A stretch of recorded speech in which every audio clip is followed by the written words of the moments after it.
high taxes, falling profits, and a capital burned to the ground.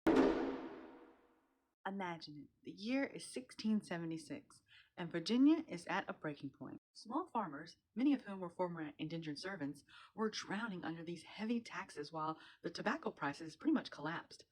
The plant that was supposed to be what made everybody wealthy was barely keeping anyone alive. At the same time, Virginia's governor was under a lot of pressure to expand the land for more tobacco cultivation. But he wasn't really about that.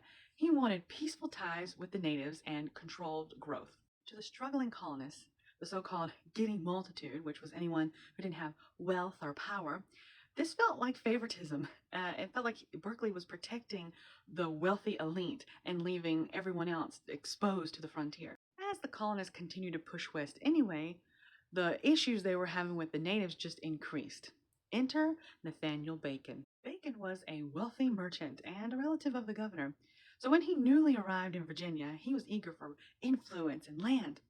But when he saw that there was violence coming from the natives, he came up with an idea. He pitched to Berkeley to give him money and he would raise a militia and he would deal with this problem himself. The governor wasn't interested, so Bacon just went out on his own. He gathered volunteers and launched unauthorized attacks on the native communities.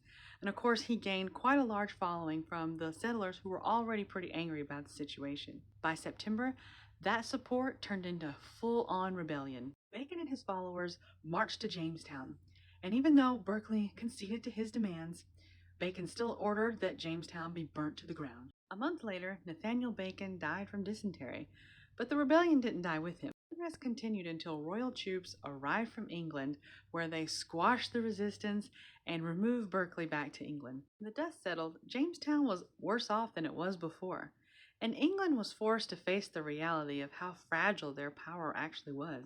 I must note that this is exactly 100 years before the Declaration of Independence was signed, so you kind of see where this road is headed. Up next, witchcraft.